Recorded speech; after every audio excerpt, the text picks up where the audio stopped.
मेरा नाम सना है और जो मैं आपको आज बताने वाली हूँ वो मैंने कई साल तक किसी को नहीं बताया।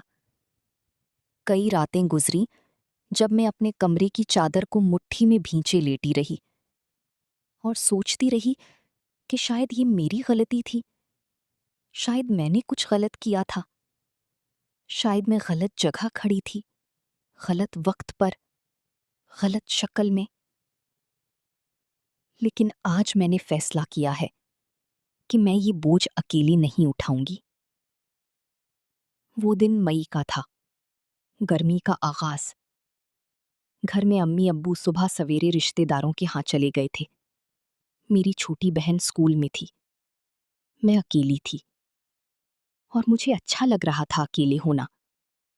घर की खामोशी में एक सुकून होता है जो भीड़ भाड़ में कभी नहीं मिलता। मैंने रसोई में चाय बनाई, पुराना रेडियो चलाया और सहन में बरामदे की कुर्सी पर बैठ गई। घर का दरवाजा अंदर से बंद था।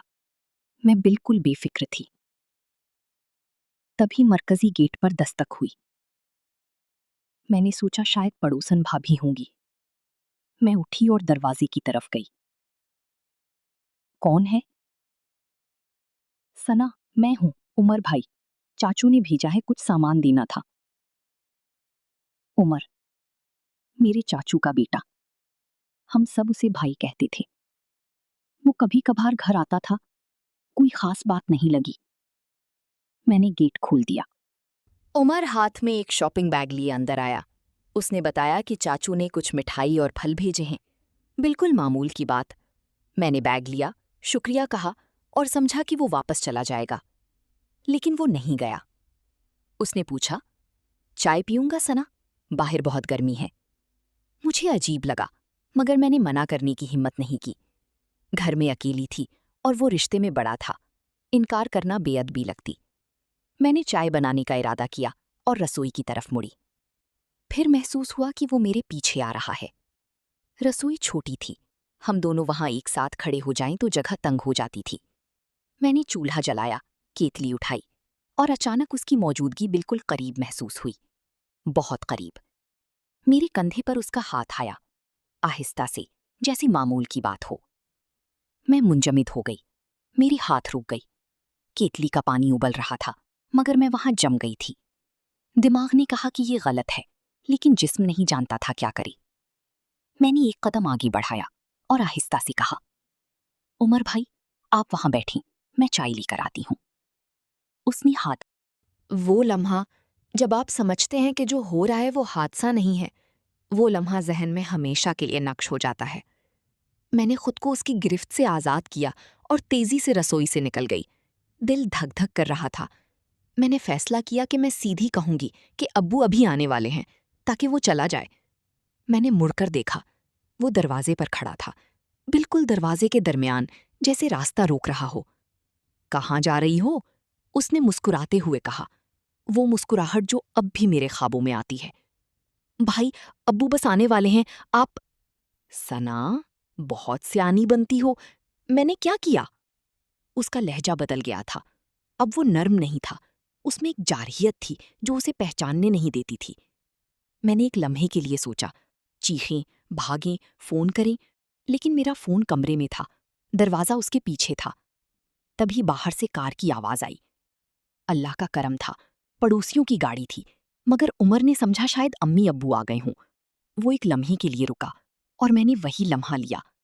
मैं तेज कदमों से उसके पास से निकली, मरकजी दरवाजा खींचा और बाहर निकल गई। मैं सड़क पर खड़ी थी।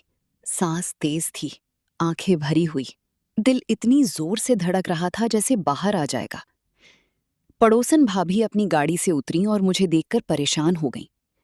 सना, क्या हुआ बेटा, तुम ठीक हो? मैंने एक लम्हे के लिए सोचा, क्या बताऊं? क्या वो यकीन करेंगी? क्या लोग समझेंगे? फिर मैंने सिर्फ कहा, भाभी, अंदर कोई है, मैं डर गई हूं। भाभी ने फौरी तौर पर अपने शौहर को आवाज दी, जो अभी गाड़ी का दरवाजा बंद कर रहे थे। दोनों हमारे घर की तरफ गए। उमर गेट पर ही मिला। अब उसके चेहरे पर वो मुस्कुराहट नहीं थी।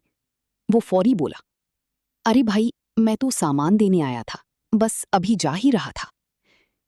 भाभी ने मेरी तरफ देखा और फिर उसकी तरफ। उन्होंने समझ लिया। उन्होंने कुछ नहीं कहा, बस उमर को एक सर्द नजर दी और मुझे अपने साथ अंदर ले गई। उमर चला गया, मगर उसके जाने के बाद भी घर वही तंग लगा। वही छत, वही दीवारें, वही कमरे जहां वो कुछ देर पहले मौजूद था। मैंने सारा दिन भाभी के घर में बिताई। शाम को अम्मी अब्बू घर वापस आए तो भाभी ने उन्हें बताया, आहिस्ता से, मगर सब कुछ। मुझे डर था कि शायद वो कहें, बेटा तुमने गलत समझा, या वो ऐसा नहीं कर सकता, खानदान का बच्चा है। लेकिन अब्बू ने ऐसा नहीं कहा। वो काफी देर खामोश रहे। वो खामोशी जो किसी मर्द की नहीं होती जब वो बात सुनता नहीं चाहता। वो खामोशी थी जो होती है जब कोई अंदर से टूट रहा हो मगर बाहर से मजबूत दिखना चाहे। फिर उन्होंने सिर्फ इतना कहा, बेटा तुमने सही किया। वो 4 अल्फाज मैंने जब ये सुने तो मेरे अंदर कोई चीज टूट गई, अच्छी तरीके से टूटी। वो खौफ जो घंटों से सीने में बंद था, वो रोना जो मैंने दबाए रखा था, सब बाहर आ गया। अम्मी ने मुझे गले लगाया। भाभी आंखें साफ कर रही थीं। अब्बू ने उसी रात चाचू को फोन किया। क्या बात हुई मुझे नहीं मालूम, मगर उसके बाद उमर कभी हमारे घर नहीं आया। मगर कहानी यहाँ खत्म नहीं हुई। कुछ दिन बाद खानदान में एक तकरीब थी, कोई शादी या मंगनी। अम्मी ने कहा कि हम नहीं जाएंगे, मगर दादी ने इसरार किया, और हमारे घरों में दादी का इसरार हुक्म होता है। मैं जाना नहीं चाहती थी, मुझे पता था उमर वहां होगा। अम्मी ने मुझसे वादा किया, मैं एक लम्हे के लिए तुम्हारे साथ से नहीं हटूंगी। हम गए। तकरीब बड़ी थी, हंगामा था, रोशनियां थीं, मगर मेरे अंदर वही भारीपन था जो उस दिन से चला आ रहा था। फिर वो लम्हा आया। भीड़ में से गुजरते हुए उमर सामने आ गया। उसकी आंखें मुझ पर पड़ी और उसमें पशेमानी नहीं थी। वही ठंडापन था, वही मुस्कुराहट जो उस दिन थी। वो आगे बढ़ा, मगर अब्बू ने एक कदम मेरी तरफ बढ़ाते हुए रास्ता रोक लिया। बगैर कुछ कहे बस खड़े हो गए और उमर रुक गया। मेरी आंखें भीग गईं, मगर इस बार खौफ से नहीं, किसी और वजह से। उस रात घर आकर मैंने लिखना शुरू किया, डायरी में, वो सब जो हुआ था, लफ्ज़ बलफ्ज़। लिखना अजीब चीज़ है। जो चीज़ सीने पर बोझ लगती है, कागज़ पर आ जाए तो हल्की हो जाती है। मैंने लिखा कि मैंने क्या महसूस किया, क्या सोचा, क्या डरा। मैंने लिखा कि अगर भाभी ना आती तो क्या होता। मैंने लिखा कि अगर अब्बू ने यकीन ना किया होता तो क्या होता। और मैंने ये भी लिखा, वो तमाम लड़कियां जिनके अब्बू ने यकीन नहीं किया, जिनकी अम्मी ने कहा चुप करो, रिश्तेदार हैं, वो कहाँ जाती हैं अपना दर्द लेकर। ये सवाल आज भी मुझे रात को जगाता है। हमारे समाज में एक अजीब खामोशी है। जो लड़की बोलती है उसे ढीठ कहते हैं, जो चुप रहती है वो अंदर से मरती है, और जो वाकया होता है वो खानदान की बात बन जाता है, छुपाने की, भलाने की, दबाने की। मगर दबाने से चीज़ें खत्म नहीं होती, वो बस गहरी होती जाती हैं, और एक रोज़, बहुत बाद में या बहुत जल्द, वो बाहर आती हैं। मुझे खुशी है कि मेरा दर्द अल्फाज में बाहर आया, किसी और शक्ल में नहीं। महीने गुजरे, फिर साल गुजरा। मैंने कॉलेज में दाखला लिया, नई जगह, नए लोग, और आहिस्ता आहिस्ता वो भारीपन कम होने लगा। मगर कुछ चीज़ें नहीं गईं। अगर कोई अचानक करीब आ जाए, कोई मर्द, कोई भी, तो मेरा जिस्म अब भी वही रद्द-ए-अमल देता है। सांस रुक जाती है, कंधे इकट्ठे हो जाते हैं, आंखें बाहर निकलने का रास्ता ढूंढती हैं। माहिरीन कहते हैं इसे ट्रॉमा रिस्पॉन्स कहते हैं। मैं कहती हूँ ये वो निशान है जो जिस्म पर लग जाता है जब आपको वहां महफूज ना महसूस हो जहां महफूज होना चाहिए था। एक बार मेरी एक दोस्त ने पूछा, क्या तुम इसे माफ कर सकती हो?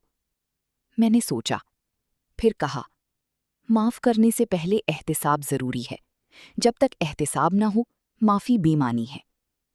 उसने कोई जवाब नहीं दिया। शायद मेरी बात ने उसे भी कुछ याद दिला दिया जो वो भुलाने की कोशिश में थी। आज, कई साल बाद, मैं ये कहानी इसलिए नहीं सुना रही कि मुझे हमदर्दी चाहिए। मैं ये इसलिए सुना रही हूं क्योंकि कहीं कोई सना है जो अभी इस लम्हे में जी रही है, अकेली, खामोश, डरी हुई, जो सोच रही है कोई यकीन नहीं करेगा। जो सोच रही है शायद मेरी गलती थी। जो सोच रही है खानदान टूट जाएगा अगर मैंने मुंह खोला। मैं उस सना से कहना चाहती हूं, बोलो। हाँ मुश्किल है, हाँ डर लगता है, हाँ लोग सवाल उठाते हैं, मगर जो आवाज तुम अपने अंदर दबा रही हो वो सबसे अहम आवाज है जो तुम्हारे पास है। इसे मत दबाओ। ये घर, ये 4 दीवारें, ये हमारा किला होना चाहिए था। और अगर इस किले के अंदर ही खतरा है तो किसी को बताना लाजमी है, किसी काबिल एतमाद को, किसी भरोसेमंद को। और अगर तुम्हारे आसपास कोई नहीं तो याद रखो, इस कहानी की सामिया भी तुम्हारी तरह की कोई लड़की है जो समझती है तुम अकेली नहीं हो। तुम कभी अकेली नहीं थी।